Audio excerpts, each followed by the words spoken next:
Well, one of the things I've been doing as part of putting stuff on our Facebook page recently is I had a look to see what the most asked questions about Jesus are. So you can go to a certain website and find out what people are searching about Jesus. And you'd be surprised, maybe, or at least I was, that this is the miracle that comes up. Can Jesus walk on water? Is one of the most common questions people have. But next to it is also, can Jesus swim on land? And even, can Jesus microwave a burrito? I don't know what that's about. I assume you can't microwave burritos. But there's a sense behind those questions that Jesus' miracles are maybe a bit pointless. They're a bit like party tricks. Who cares if he can walk on water? What difference does it make, right? Who cares if he can swim on land? Who cares if he could microwave a burrito? Is it just a silly party trick? Well, Jesus' miracles are never party tricks. They change lives. We've seen so far in Matthew him curing leprosy, him feeding the hungry, him saving people from death. But these miracles not only impact people, but they also show us something significant about himself. So what's the point of Jesus walking on water? It isn't just some strange old story from long ago. It's a way that Jesus was helping his disciples at that moment. And it was also an occasion for Jesus to reveal to us something deep and meaningful about who he is. And in particular, I think we see three things in these verses. Firstly, only Jesus can walk on water. Let me read again verses 22 to 24. Immediately, Jesus made the disciples get into the boat and go on ahead of him to the other side while he dismissed the crowd. That's the 5,000 that we read about last week. After he had dismissed them, he went up on a mountainside by himself to pray. We're not really going to touch on that, but you could spend ages thinking about that. The God of heaven became a man and still depended on prayer. How much do we need to depend on prayer as well? But moving on, later that night, he was there alone, and the boat was already a considerable distance from the land, buffeted by the waves, because the wind was against it. I don't know about you, but whenever I have the picture of Jesus walking on water, perhaps it's from the media, perhaps it's from artwork, I have this picture of Jesus walking across a sort of glassy sea, still as a mill pond, where it's pretty much concrete already.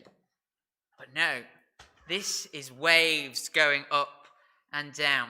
And that's particularly significant to Matthew's Jewish audience. I wonder what you think about the sea. Kids, do you like going to the seaside? Would you like to have a trip to the sea? I can see Jacob nodding. He'd like to go to the sea. Josh, would you like to go to the seaside? Yeah? Hope you don't get your hopes up. Yeah, Ewan, you like the sea? Well, I'll tell you what. I used to like the sea until our last holiday, when we went on a boat to the Farne Islands. And I used to have this romantic picture of riding on a boat out to sea and how wonderful it would be. And all my family enjoyed it, but I went a slightly deep shade of green as we went on that boat, going up and down on the waves.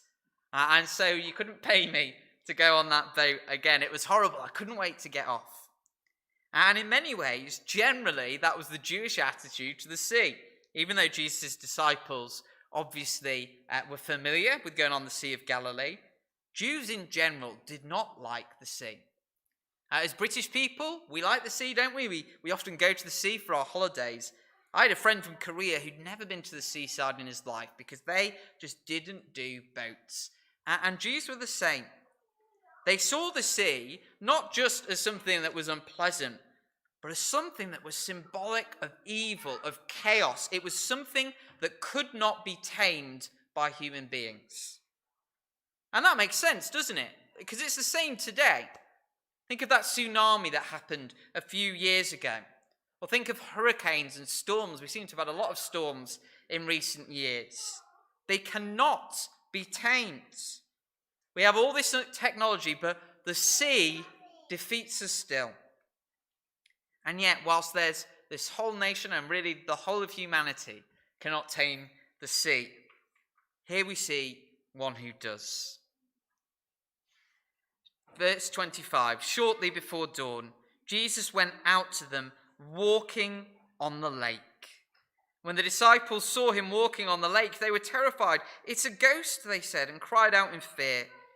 But Jesus immediately said to them, "Take courage, it is I. Do not be afraid." Here is one who can walk on the stormy sea, who can overcome it, who can give courage to his disciples, who can tell them not to be afraid. And the disciples get what that means straight away. Verse 32, when they climbed into the boat, that's Peter and Jesus, we'll come to Peter later, the wind died down. Then those who were in the boat worshipped him, saying, "Truly you are the Son of God." The disciples recognize instantly that Jesus can't just be an ordinary man. He's got to be the Son of God. And as I mentioned a few times as we've gone through Matthew, Son of God does not mean something less than God. A son of a carpenter was expected to be a carpenter. Jesus calls some of his disciples sons of thunder because they're exactly like thunder, loud and noisy.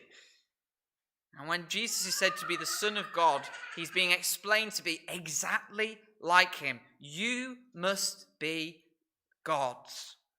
You must be deserving of worship because even the sea obeys you. Now, the waves are a great picture, aren't they? But they're not limited to sea and to hurricanes and tsunamis and all of that. They are symbolic of the chaos that's at work in our world. You see, the Bible teaches that the world didn't used to be the way it currently is. The world was perfect. But then humanity rejected God's word, and the world was sent into chaos. Now, some of that chaos came from human beings continuing to break God's law, but there's a lot of chaos that doesn't. There are things like the wind and the waves, natural disasters, earthquakes, volcanoes, yes, pandemics, and eventually, of course, death. Those things come seemingly without reason. Whilst God is behind them, they're not a natural effect of the world. And none of us can tame them fully. We can control our response to them. We can maybe get a bit better at healing certain diseases, at earthquake-proofing certain buildings, at making slightly more stable ships, but we can never tame these things. They are judgments of God against humanity that has rejected him. But of course, Jesus is God. And he is the one human being that has never rejected God's rule. So nature cannot rebel against him on both fronts.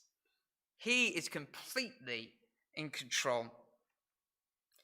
And so that means that when we look to Jesus, we look at one who can overcome all the effects of the fall. He can overcome our sin, yes, but he can also overcome the judgment that belongs rightly on us because of our sin. Only he can walk on the waves, can walk on water. But there's something amazing in Matthew's account that goes even beyond that. And you might say, well, it's all well and good that Jesus can walk on water, that the world doesn't affect him in that sense, but what difference does it make to us? Well, Matthew, interestingly, includes the account of Peter walking on water. And in this we see that only Jesus can help you walk on water. Verse 28, Peter says, "Lord, if it's you, tell me to come to you on the water." "Come," he said. Then Peter got down out of the boat, walked on the water, and came towards Jesus. Now just think about what an amazing experience this would be for Peter. His whole life, the thing that he feared most was the waves. I don't know what it is in your job. Most of us probably don't have jobs that are that dangerous.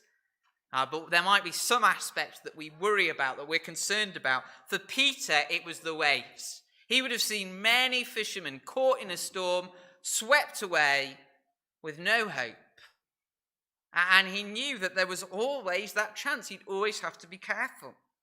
And yet here was Jesus walking on the storm like it was no big deal. And he wanted that ability. He wanted to be able to overcome the thing that he'd been afraid of his whole life. And don't we want that with the effects of the fall that we face? Don't we want unemployment to never confront us? Don't we want illness to not concern us anymore? Don't we want death never to conquer us? Peter gets to taste what it is to overcome the effects of a fallen world. But he only gets that by Jesus' permission. Lord, if it's you, tell me to come on the water. He awaits Jesus' permission, Jesus' commands. So we can't overcome the waves of this world on our own. We need him.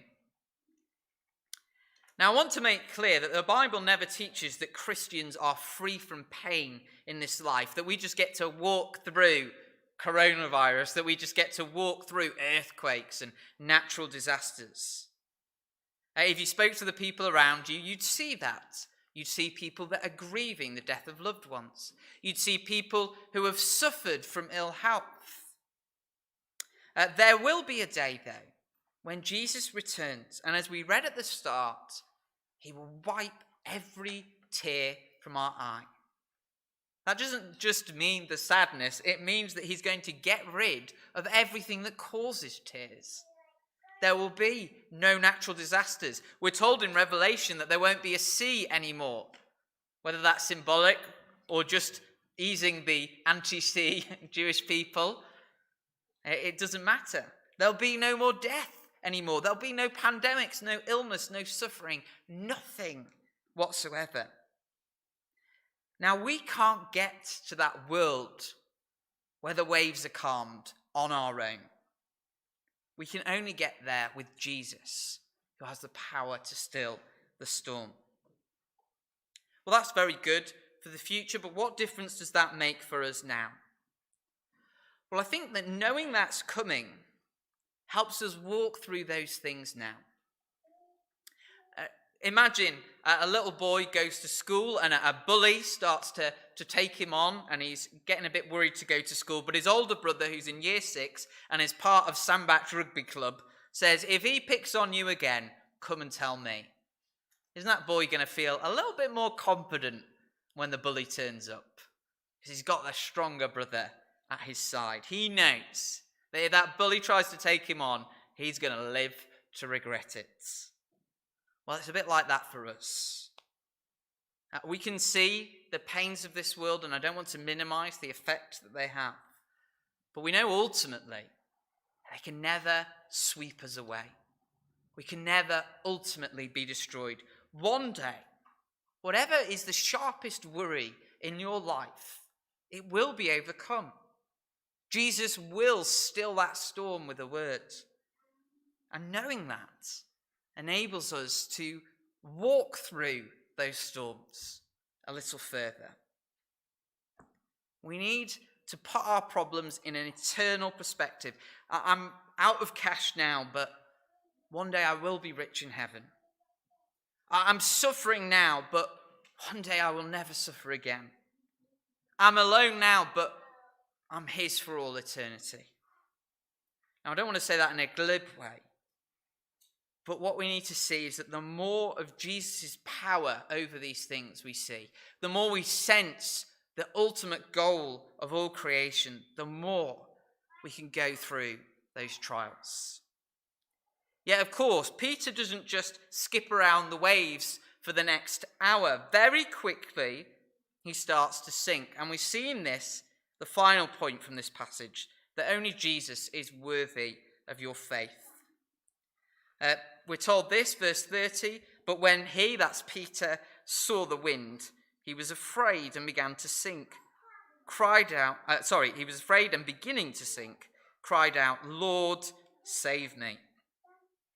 As is often the case, Peter is a perfect picture of the everyday, ordinary Christian. How often do we Rather than looking at Jesus, who has just made us walk on water, start to look at the waves around us. Maybe we start to look at our sinful attitudes. Maybe we start to look at the situations that seem impossible from a human perspective.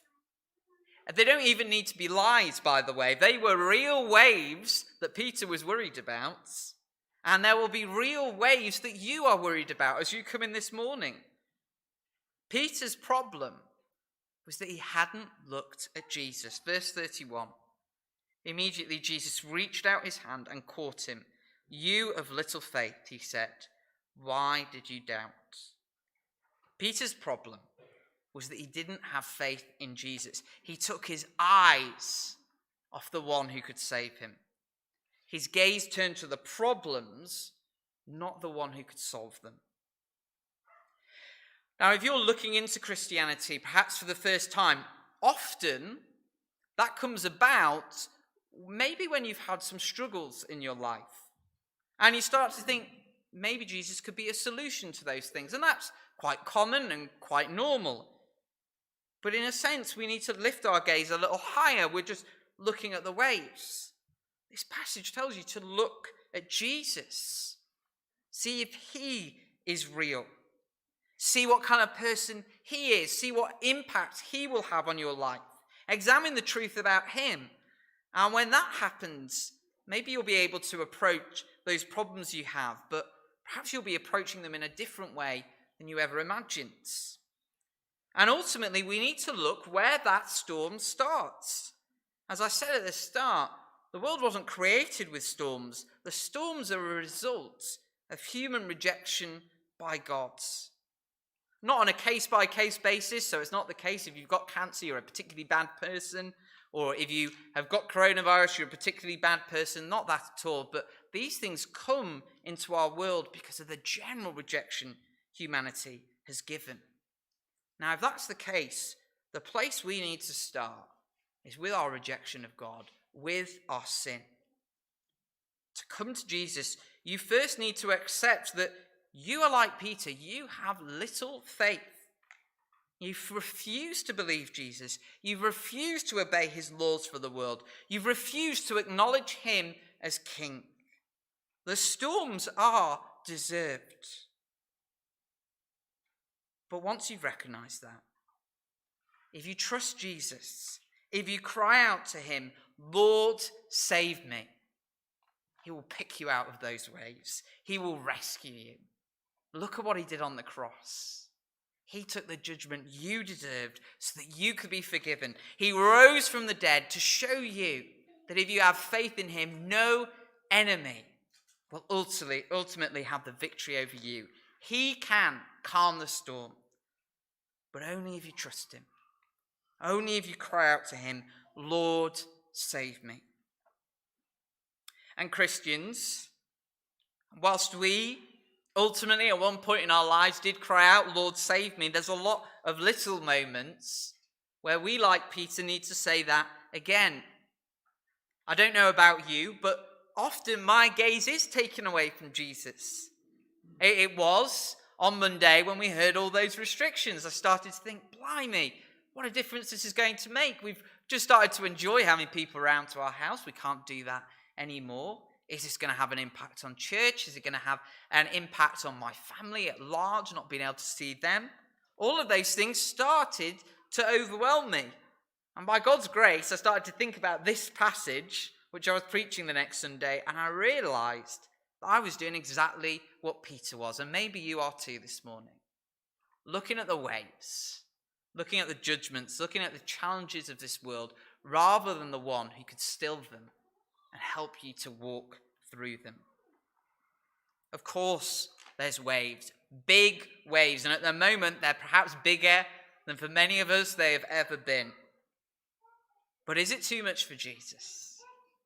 The answer to that question is always a resounding no. So stop asking whether you can walk on the waves. You cannot. And stop looking at the waves themselves, because one day they will be gone. Instead, cry out in your pain, "Lord, save me."